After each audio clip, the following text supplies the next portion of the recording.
الحمد لله الذي خلق الإنسان ونسخ الآجال والقلوب عنده مفضية والسر عنده علانية الحلال ما أحل والحرام ما حرم والدين ما شرع الخلق خلقه والأمر أمره وهو الله الرؤوف الرحيم. أما بعد فأعوذ بالله من الشيطان الرجيم. بسم الله الرحمن الرحيم. أولم نعمركم ما يتذكر فيه من تذكر وجاءكم النذير وقال رسول الله صلى الله عليه وسلم من سلك طريقا يلتمس به علما سهل الله له طريقا إلى الجنة وكما قال عليه الصلاة والسلام. ایک مرتبہ محبت سے درود شریف پڑھ لیجیے. اللہم صلی علی محمد میرے عزیز محترم پیارے طالب علم ساتھیوں، اللہ تعالیٰ کا بہت بڑا کرم اور اللہ تعالیٰ کا احسان ہو گیا کہ اللہ تعالیٰ نے ہمیں ایمان کی دولت کے بعد علم کی ٹوٹی پھوٹی دولت حاصل کرنے کی توفیق عطا فرمائی.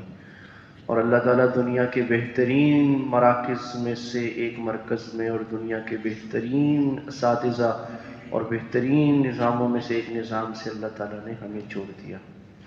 آگے یہ ہمارا کام ہے کہ ہم اس سے کتنا فائدہ حاصل کریں. اللہ تعالیٰ نے قرآن مجید میں فرمایا انزل من السماء ماء فسالت اودیۃ بقدرها فاحتمل السیل زبدا رابیا. آسمان سے بارش تو ہر جگہ برابر ہی ہوتی ہے. کسی ایک علاقے میں حسن آباد میں بارش ہو رہی ہے تو پورے حسن آباد میں برابر بارش ہوگی. لیکن فسالت اودیۃ بقدرها، جو نالیاں ہیں وہ اپنے ظرف کے حساب سے بہتی ہیں.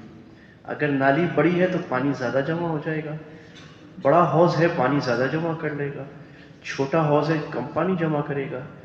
چٹیل زمین ہے اور اگر اس کو لینے کی صلاحیت ہے تو پانی لے کے جذب کر لے گی، اور اگر زمین بالکل بیکار سنگلاخ چٹان اور پتھر ہے تو وہ پانی نہ خود لے گی نہ کسی کو فائدہ اٹھائے گی، ضائع ہو جائے گا. زلقہ او اصبح ماؤها غورا فلن تستطيع له طلبا. تو ہر آدمی اپنے ظرف کے مطابق لیتا ہے. تو میرے عزیزوں، آپ کا پیالہ جتنا بڑا ہوگا نا دل کا اور عقل کا، اتنا ہی اس میں علم آئے گا. تو اپنا پیالہ کشادہ اور بڑا کرنے کی اور اپنا ظرف بڑا کرنے کی کوشش ہونی چاہیے. تو مجھے آج حکم نامہ شاہی یہ جاری ہوا ہے کہ آپ نے طلب علم اور علم میں مشقت محنت کے عنوان سے بات کرنی ہے. تو ہم خطیبوں کا مسئلہ یہ ہوتا ہے، ہم کہتے ہیں عنوان آپ کا بات ہماری. ٹھیک ہے جی، اس طرح ہم شروع کر لیتے ہیں کہ ایک صاحب پاگل خانے میں تھے. تو پاگل خانے میں وہ جو پاگل خانے کا بڑا وارڈن تھے، وزیر صاحب تھے، وہ وزٹ کرنے گئے بھی میں اپنے دیکھوں پاگل خانے میں کیا ہوتا ہے. تو ایک پاگل ان کو ملا، وہ بڑا ٹھیک ٹھاک تھا. تو اس نے کہا کہ سر میں تو بالکل ٹھیک ہو گیا ہوں، تو مجھے خواہ پاگل خانے میں رکھا ہوا ہے، مجھے یہاں سے نکال دیں. اب انہوں نے لوگوں سے پوچھا کہ اس کا مسئلہ کیا تھا. انہوں نے کہا تھا جی اس کی ہر وقت بولتا تھا غلیل بناؤں گا چڑیا ماروں گا، غلیل بناؤں گا چڑیا ماروں گا. تو اس کو بولا بھائی ابھی تو صحیح ہو گیا. کہا بالکل صحیح. کہا چلو امتحان لیتے ہیں تمہارا. وارڈن صاحب نے اس کا کہا کہ یہ بتاؤ کہ تمہیں ہم فارغ کر دیں گے اگر پاگل خانے سے، تم کیا کرو گے؟ کہا میں جی کمائی کروں گا، مجھے کمپیوٹر بھی آتا ہے، یہ بھی محنت کروں گا، تھوڑی سی کمائی شمائی کر کے پیسے بناؤں گا. ٹھیک ہے. کہا پیسے بنا کے کیا کروں گے؟ کہا جی شادی کروں گا. اچھی بات ہے. اور کہا پھر شادی کروں گا تو بیوی ہو جائے گی، ذمہ داری ہو جائے گی اور اچھے پیسے کماؤں گا. بات بھی صحیح ہے. کہا پھر بچے ہو جائیں گے. پھر اور محنت کروں گا، اچھا سا گھر بناؤں گا، گاڑی لوں گا، بچوں کی اسکول فیس سارا. ٹھیک ہے. کہا پھر بچے بڑے ہوں گے، اسکول جائیں گے، ان کا میں یونیفارم خریدوں گا. صحیح ہے. کہا وہ جو یونیفارم ہوگا نا اس میں ان کی لاسٹک والی پینٹ ہوگی، اس میں لاسٹک نکالوں گا، غلیل بناؤں گا، چڑیا ماروں گا. تو یہ مثال جو ہے ہم لوگ کی ہوتی ہے کہ بھائی ہم نے بات تو ایک ہی کرنی ہے، تو گھما پھرا کے جتنی بھی باتیں ہماری ہوں گی آخر میں تانٹ ٹوٹے گی غلیل بناؤں گا چڑیا. تو ہم جب تبلیغ میں چلتے ہیں نا تو وہاں پر ہم ساتھیوں کو یہ بتاتے ہیں کہ دیکھو بھائی آپ نے بیان جو مرضی کرو، ایران، توران، امریکہ، عرب، عجم، قرآن کی آیتیں، حدیث، سمندر میں بہو، آخر میں تان آپ نے توڑنی ہے کہ بھائی اس کے لیے نکلنا ہوگا اللہ کے راستے میں، اس کے بغیر یہ ساری باتیں جتنی کی نہیں ہوں گی. آسان ہے، تبلیغی بیان آسان ہے. شروع اللہ کی بڑائی سے کرنا ہے اور ختم اس بات پہ کرنا ہے کہ بھئی یہ سارا جو جتنی میں نے باتیں کی نا یہ اس کے بغیر ہو نہیں سکتا جب تک اللہ کے راستے میں آپ نے کہا. بات بھی صحیح ہے، کوئی غلط بات تو نہیں ہے. تو جا کے اپنی جان توڑنی ہے. تو آپ کو کوئی صحیح بنا ہوا آدمی ملے گا نا، جس کا صحیح وقت لگا ہوا ہے، آپ کے ساتھ بس میں بیٹھ جائے گا، آپ کے ساتھ ہسپتال میں انتظار کر رہا ہوگا کہ کھانے پہ بیٹھے گا، وہ آپ سے ساری دنیا کی باتیں کرے گا، آخری بات یہ کرے گا کہ اچھا بھائی اب وقت کتنا لگانا ہے آپ نے۔ تو یہ بات ہے تو مزہ، لیکن ہمارے حضرت والا مفتی رشید صاحب رحمہ اللہ تعالی رحمۃ واسعۃ، اللہ نے ان کی 5 سال صحبت کی، مجھے توفیق عطا فرمائی، جب یہ جامع الرشید نہیں بنا تھا، دارالفتاح نازم آباد میں تھا، تو حضرت فرماتے تھے کہ بھائی ہماری مثال ایسے ہونی چاہیے کہ خلق پس دیوانہ و دیوانہ بکار او، کہ دنیا ساری پاگل کے پیچھے ہے کہ پاگل ہے پاگل ہے، پاگل اپنے کام میں لگا ہے۔ آپ نے کبھی پاگل دیکھا ہے ٹریفک سنبھالنا ہوتا ہے؟ یا بہت نظر آتے ہیں کبھی، وہ نا بیچ میں کبھی کوئی پاگل کھڑا ہو جاتا ہے اور وہ ٹریفک پولیس بن جاتا ہے، وہ کبھی یوں کر رہا ہوتا ہے یوں، لوگ کہہ رہے ہوتے ہیں پاگل ہے پاگل ہے، کوئی پتھر بھی مارتا ہے بچے، اس کو کوئی پرواہ نہیں ہوتی، وہ اپنا کام جو اس کے دماغ میں ہے وہ کیا جا رہا ہوتا ہے۔ تو یہ اللہ تعالیٰ نے ہمیں جو دولت علم کے حصول کی اور آگے اس کی دعوت کی دی ہے، اس میں ہمیں جب ایک بات قرآن و حدیث کے براہین قاطعہ کے روشنی میں سمجھ میں آ جائے تو پھر ہماری مثال اسی کی طرح ہونی چاہیے۔ پھر دنیا کچھ کہے، ہماری تان وہیں ٹوٹنی چاہیے کہ جو ہم نے کام کرنا ہے، غلیل بناؤں گا چڑیا ماروں گا، اس کے نکلنا ہوگا۔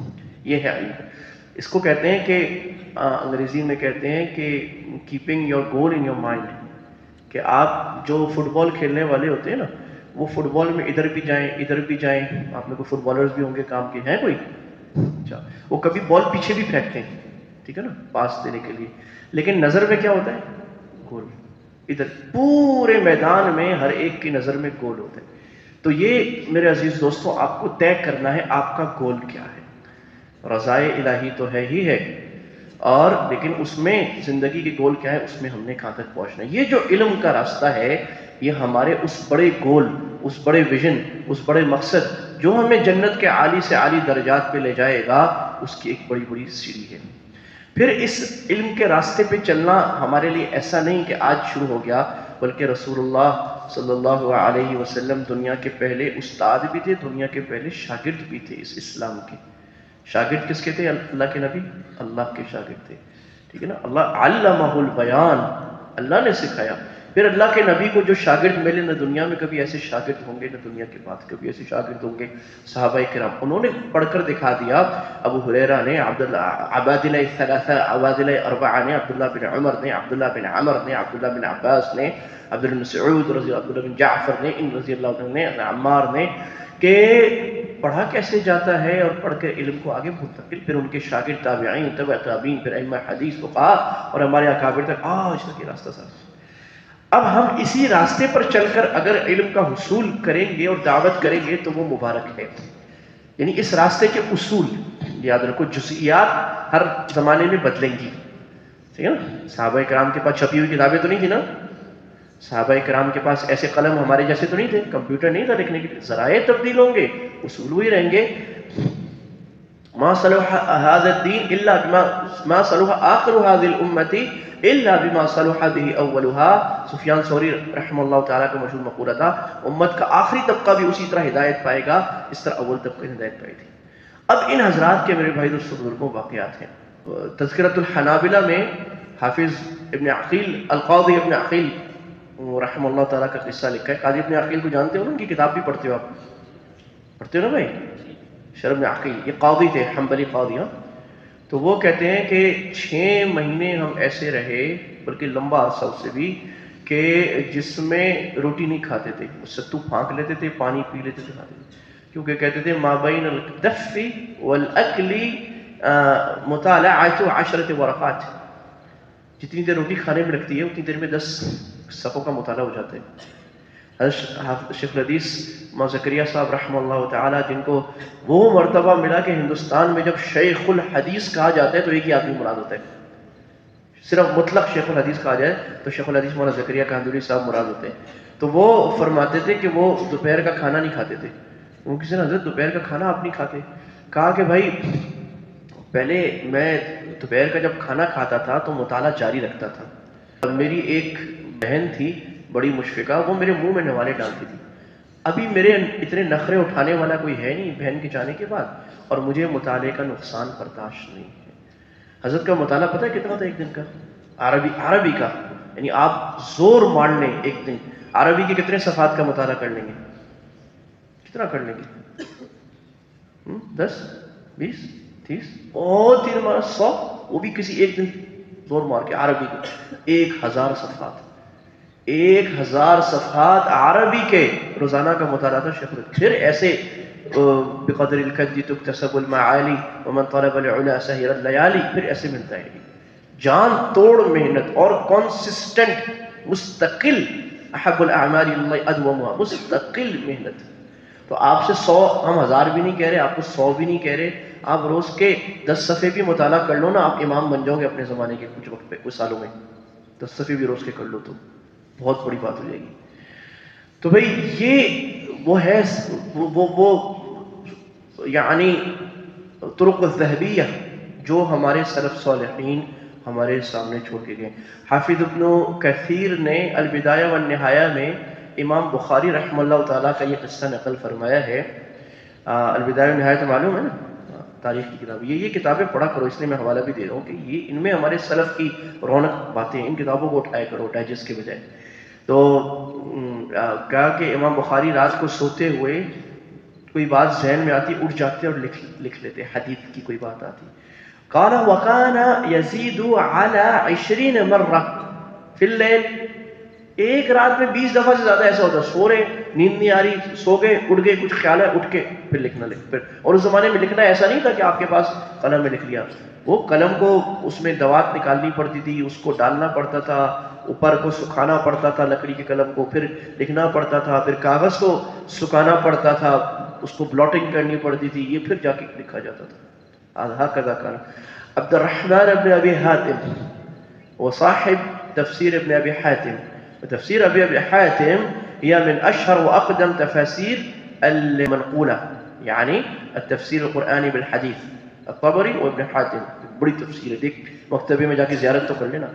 تو عبد الرحمن بن ابی حاتم کہتے ہیں کہ ہم 7 مہینے مصر میں رہے علم حاصل کرنے کے لیے. اس طرح رہے کہ روٹی اور پانی کھاتے تھے اور کچھ بھی نہیں. کا بہت دن گزر گئے تو ہمیں جاتے جاتے ایک وہ یعنی ننتقل من حلقہ الى حلقہ. یہ تو آپ کو آج مزے آ گئے نا کہ جامعۃ الرشید میں بیٹھے ہو اور روٹی بھی پکی پکائی مل رہی ہے کھانا بھی پکا پکایا مل رہا ہے ناشتہ بھی مل رہا ہے. زیادہ شوق ہو تو کینٹین کھا لو زیادہ شوق ہو تو بازار میں جا کے کھا لو. درسگاہ میں آپ لوگ برن جمان ہیں بادشاہ کی طرح استاد آ رہا ہے آپ کو پڑھا کے جا رہا ہے 6-7 گھنٹے ہو رہے ہیں پھر آپ کہہ رہے ہیں جی بہت تھک گئے جی مزہ نہیں آ رہا جی تو یہ کھانا صحیح نہیں آج دال میں یہ نکل آیا. سلف صالحین کا سارا زمانہ ایسا نہیں تھا. وہ ایک مسجد کے زاویہ میں ایک شیخ پڑھا رہا ہے اس کے پاس پڑھا پھر دوسری مسجد میں دوسرا پڑھا رہے پھر تیسرے گھر میں چوتھا پڑھا رہے کبھی اس کے پاس بھاگ رہے کبھی اس کے پاس بھاگ رہے. کوئی مدرسہ نہیں ہوتا تھا. اپنا خرچہ نکالنا ہوتا اپنا سونا ہوتا اپنا پینا ہوتا سارا یہ معاملہ تھا. علی بن المدینی من اقدم محدثین جو امام بخاری کے بھی استادوں کے استادوں میں علی بن المدینی کہتے ہیں جو حدیث کا علم حاصل کرنے لگتا ہے افلسا وہ مفلس ہو جاتا ہے. احمد بن حنبل افلس کہتے ہیں میں نے اتنا کچھ بیچا کہ اپنے گھر کا جو شہتیر تھا نا جس پہ گھر کی چھت ہوتی وہ بھی مجھے بیچنا پڑا. وہ اپنی والدہ کا تسبیح میں نے بیچ دیا کیونکہ خود کھانا ہوتا تھا. تو آپ اندازہ تو فرماؤ کہ آپ اور ہم آج کتنے مزے میں ہیں علم کے حاصل کرنے کہ اتنے مزوں کے بعد اگر ہمارے علم کا حصول خراب ہو جائے اور کم ہو جائے اور ہم ایران توران میں لگے رہے تو اللہ سبحانہ وتعالیٰ کو کیا جواب دیں گے. تو عبد الرحمن بن حاتم کا میں قصہ سنا رہا تھا کہہ رہے ایک دن وہ جو جاتے تھے ایک مسجد سے بھاگ کے دوسری مسجد دوسری تیسری شیخ کے پیچھے پر شیخ کی بھی محنت کی شیخ کو بٹھایا شیخ کو ہدیہ دیتے تھے الٹا پڑھانے کا. آپ کو تو شیخ کو ہدیہ دینا پڑتا ہے کہ حضرت پڑھ لیں بڑی نوازش ہے حضرت آج آپ تشریف نہیں لائے بولو جی آج طبیعت میں اضمحلال ہے آج میں آرام کر رہا ہوں استاد حضرت آپ آ جائیں درسگاہ میں آپ کی بڑی مہربانی ہے کہ پھر پیٹ میں معمولی سا درد ہو رہا ہے تھوڑا سا. تو وہ کہتے ہیں وہ بھاگتے بھاگتے کئی راستے میں مچھلی نظر آ گئی ہم نے مچھلی خرید لی میں اور ایک اور ساتھی تھا. وہ مچھلی خرید کے ہم نے رکھ لی اور 3 دن گزر گئے کہ ہمیں مچھلی پکانے کا وقت نہیں ملا کیونکہ ما ہوا الا السماع بالنهار والنسخ والمقابلة باللیل. رات کو وہ جو پڑھا ہے اس کو لکھنا اور ایک دوسرے سے مقابلہ کرنا ہاں کہا کیونکہ لکھی لکھائی کتابیں کوئی نہیں ہوتی تھی خود ہی لکھنا ہے. کہ 3 دن کے بعد ہم نے خیال ہے مچھلی تو خراب ہونے لگ جائے گی تو ہم نے کچی کھا لی بس ذرا سا ایسے مسالہ نمک شمک لگا کے ہاں کہا. وهذا فی تذکرۃ الحفاظ یہ بھی ایک بڑی اہم کتاب ہے سلف کے واقعات پڑھنے کی. تو میرے عزیز دوستوں، معاملہ یہ ہے کہ یہ ہمارے سامنے سلف کے واقعات تو آ گئے، اب ہمیں کیسے پڑھنا ہے اور ہمیں اپنے علم کی محنت کیسے کرنی ہے اور کس طرف جانا ہے۔ چند ایک باتیں میں عرض کرتا ہوں، عملی باتیں۔ اگر آپ کے پاس کوئی نوٹ پیڈ ہے، موبائل ہے، تو لکھ لو اس پہ، تو عملی بات ہے۔ پہلی بات یہ ہے کہ الوزن لاوقاتک، یعنی الضبط والوزن، اپنے اوقات کا وزن کر کے اس کو ضبط کرنا۔ اور یہ سلف صالحین کا طریقہ تھا کہ اپنے اوقات کی حفاظت اور اس کو ضبط کرنا۔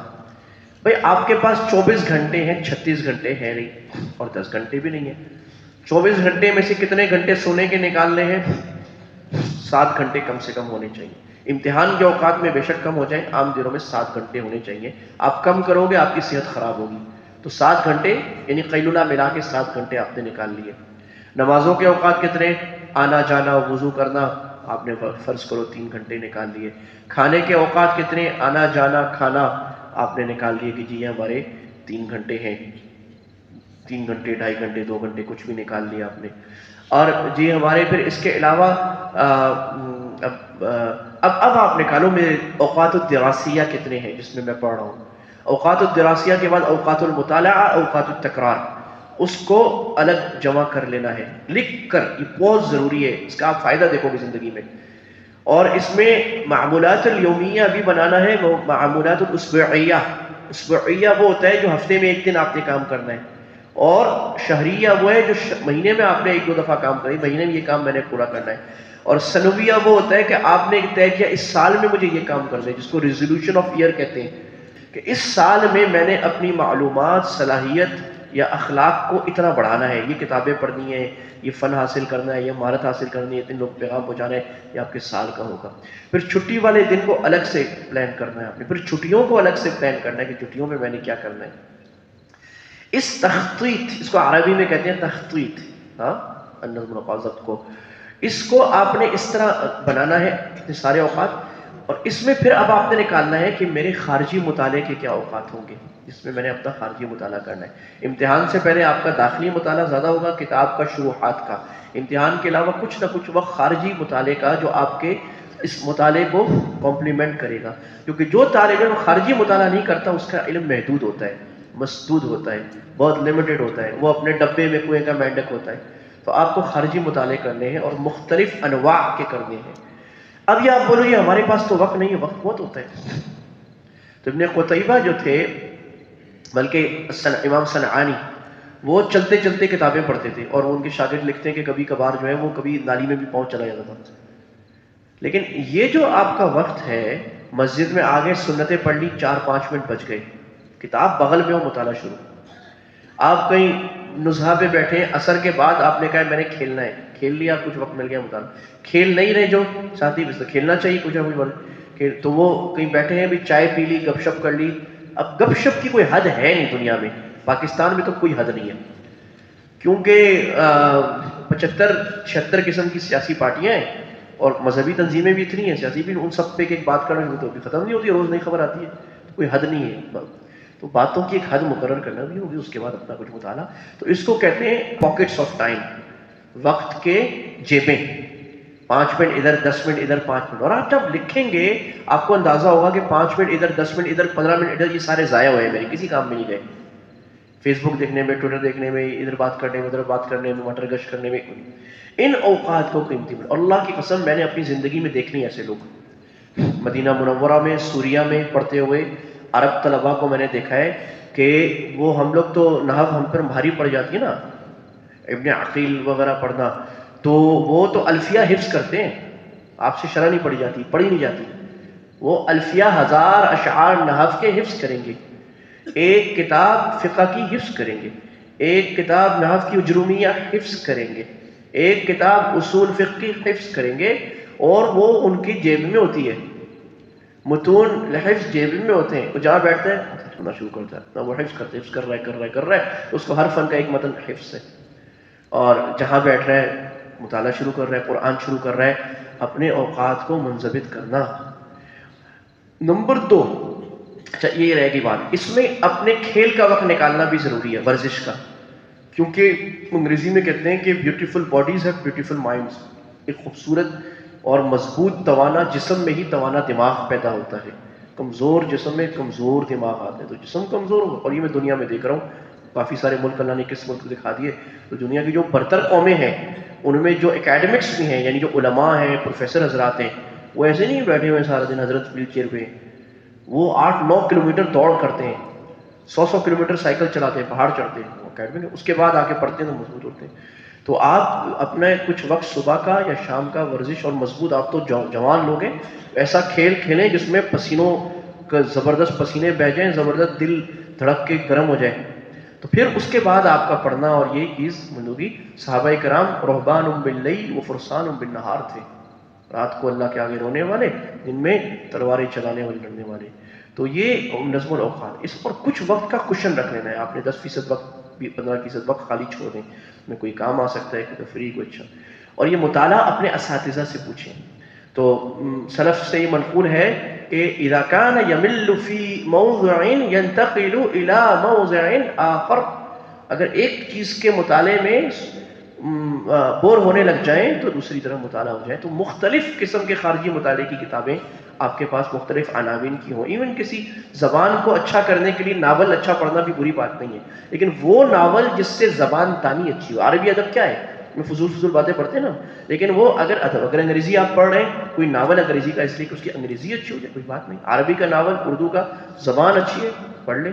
مختلف علوم، فنون، احوال جس کا آپ سے کچھ نہ کچھ تعلق ہے وہ آپ کو پڑھنا چاہیے.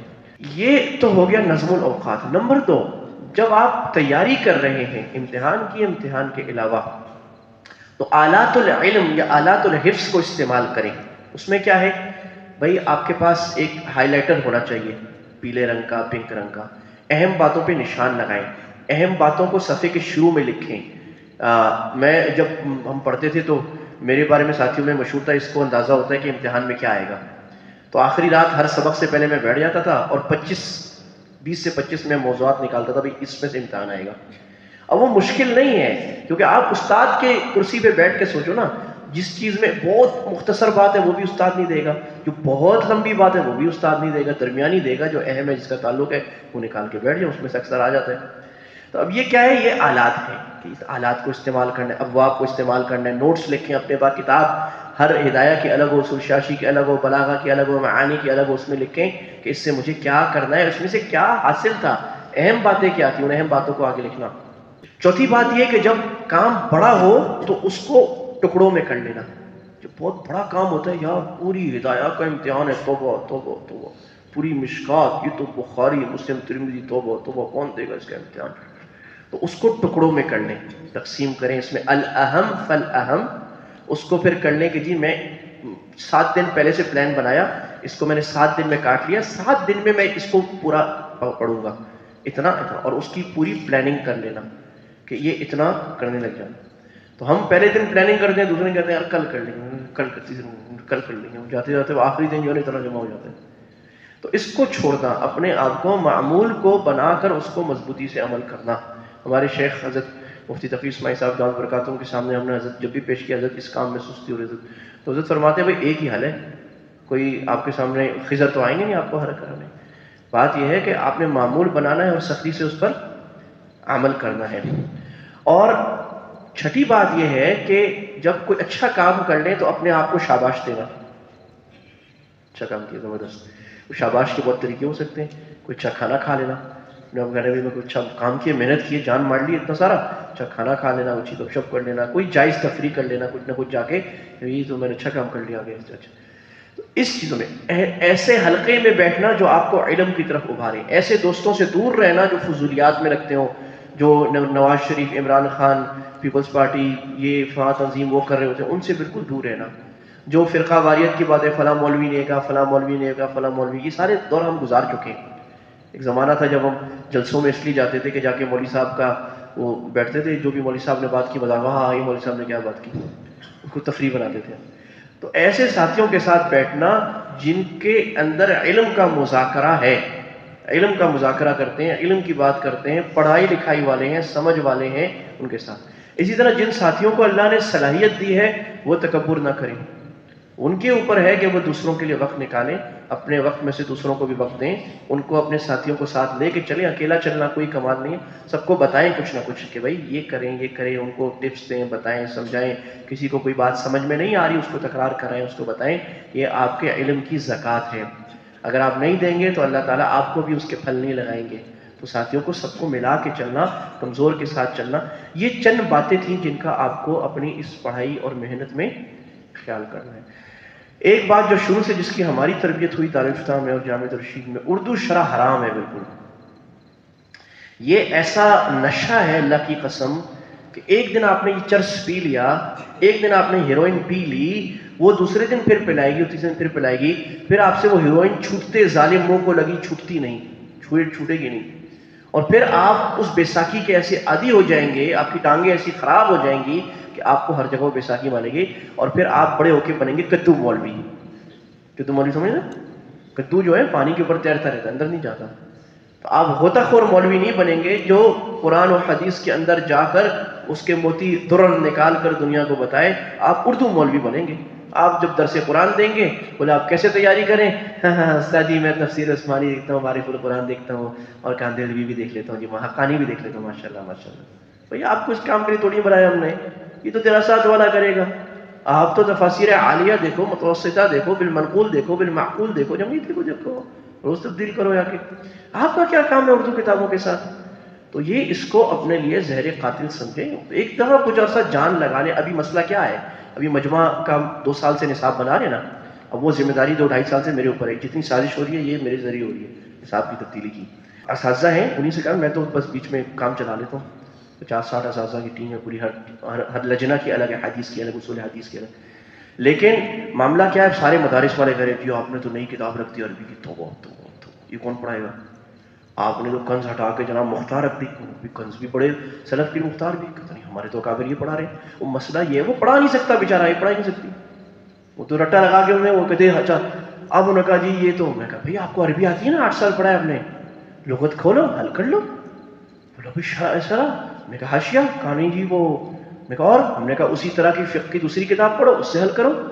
میں کتاب ڈال دی نساء الرسول بلاغت المیسرہ. اور یہ ہمیں تو مختصر معنی پڑھانی آتی ہے. اور یہ تو اس سے آسان ہے، جس کے شعر حل نہیں ہو رہے وہ تو لغت آتی ہے حل کرو. تو یہ تو نہیں ہوتا. ساجی اردو شرح کی کوئی انتظام کرے نا. نہیں جی اردو معذرت ہے. جس دن جو کتابیں ہم نے نہیں رکھی ہیں بلاغہ کی، ادب کی، اس کی اردو شرح آ گئی، ہم یہ کتاب تبدیل کر دیں گے. بالکل نہیں رکھیں گے، آپ بالکل بے فکر ہو جائیں. اب مسئلہ کیا ہے؟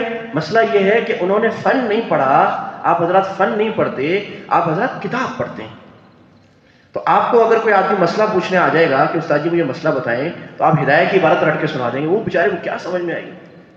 آپ کو ہدایہ آئے نہ آئے، آپ کو فقہ آنی چاہیے، آپ کو کیوں نہیں. تو یہ چیزیں اس کا خیال ہو کہ فن. اچھا اس میں بات کیا ہے کہ دیکھو بھائی جو بھی فن پڑھ رہے ہیں نا، اس کو اپنے ماں حاضر سے کنیکٹ کرنے کی کوشش کرے. کتاب الاجارہ پڑھ لیے نا. اب بھائی لونڈی تو آپ کو زندگی میں ملنے والی نہیں ہے نا. لونڈی آپ کو نہیں ملتی زندگی میں، آپ کو ملے گا رکشے والا. اب جب آپ رکشے والے کے ساتھ بیٹھ رہے ہو تو آپ اس کے ساتھ بات کرو بھائی جان. وہ بولتے ہیں خو جو تمہارا مرضی دے دینا. اب آپ کو سمجھ میں آ جانا چاہیے ہذه اجارہ فاسدہ. اجارہ فاسدہ ہے.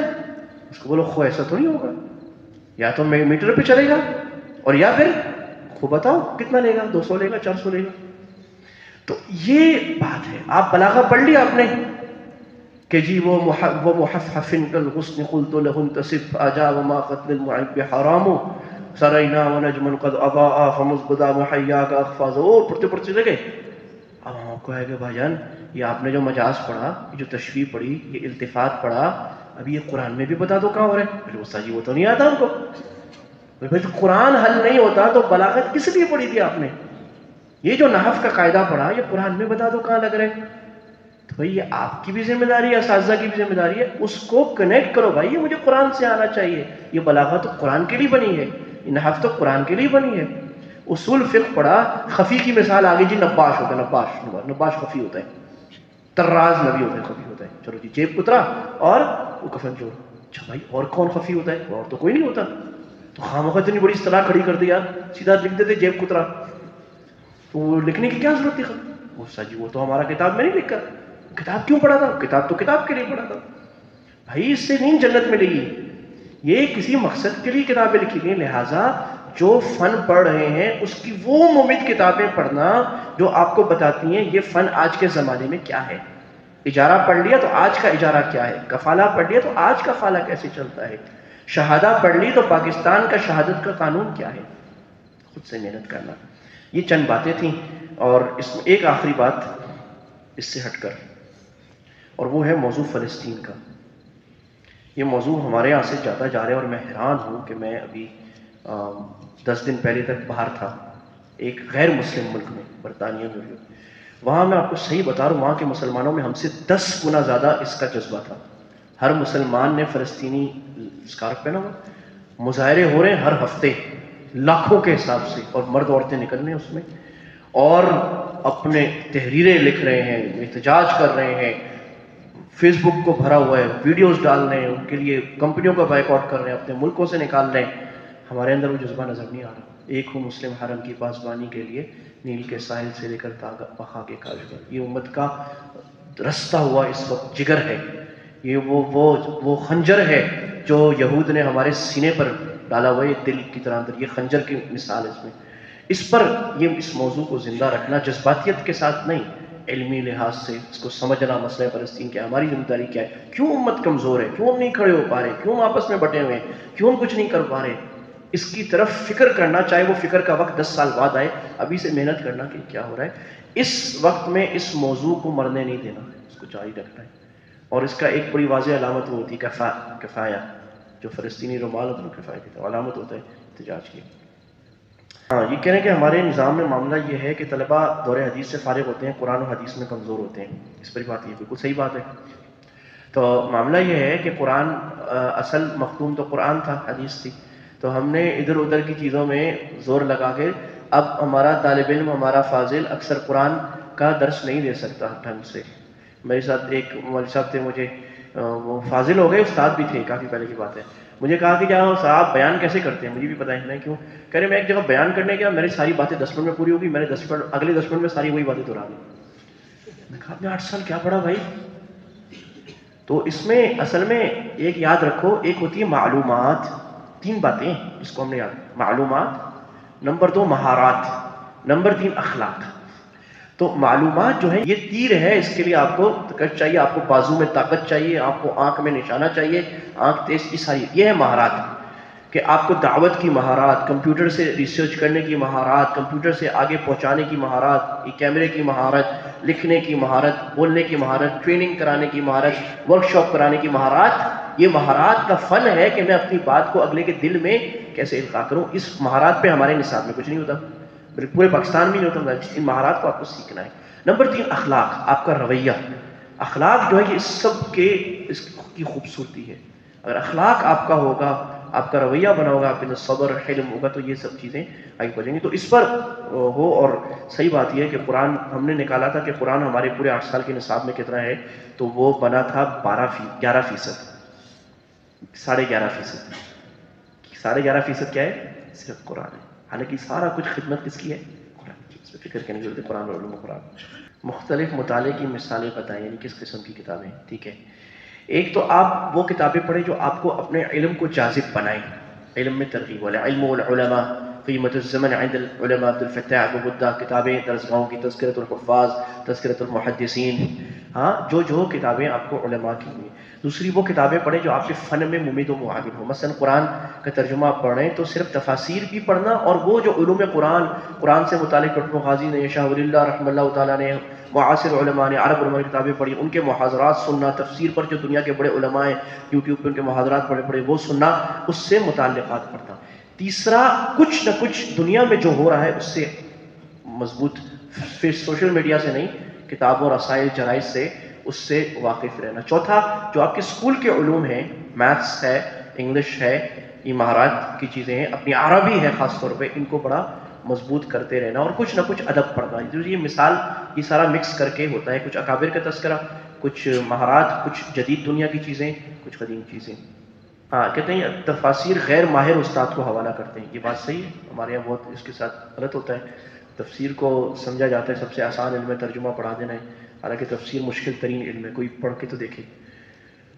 کیونکہ وہ اصل میں تفسیر نہیں پڑھنا، وہ قرآن کے سارے علوم پڑھنا. ہمارے ایک استاد تھے جن سے ہم نے دورہ تفسیر پڑھا 2 مہینے میں، وہ فرماتے تھے کہ ان کے استاد نے ان کے چچا تھے، ان کو پورے قرآن کا اجرا 8 علوم سے کرایا. پورے قرآن کا اجرا صرف سے، پورے قرآن کا اجرا نحو سے، پورے قرآن کا اجرا بلاغہ سے، پورے قرآن کا اجرا معانی سے، پورے قرآن کا اجرا اصول سے. یہ اس طرح 8 علوم سے. یہ ہے قرآن. عجائبہ لا تنقطع وغرائبہ لا تفنا. عربی سیکھنے کے لیے آسان طریقہ، عربی سیکھنے کے لیے آسان طریقہ ہے عربی بولنا، عربی لکھنا، عربی سننا، عربی دوستوں سے دوستی کرنا، عربی محاورات سننا.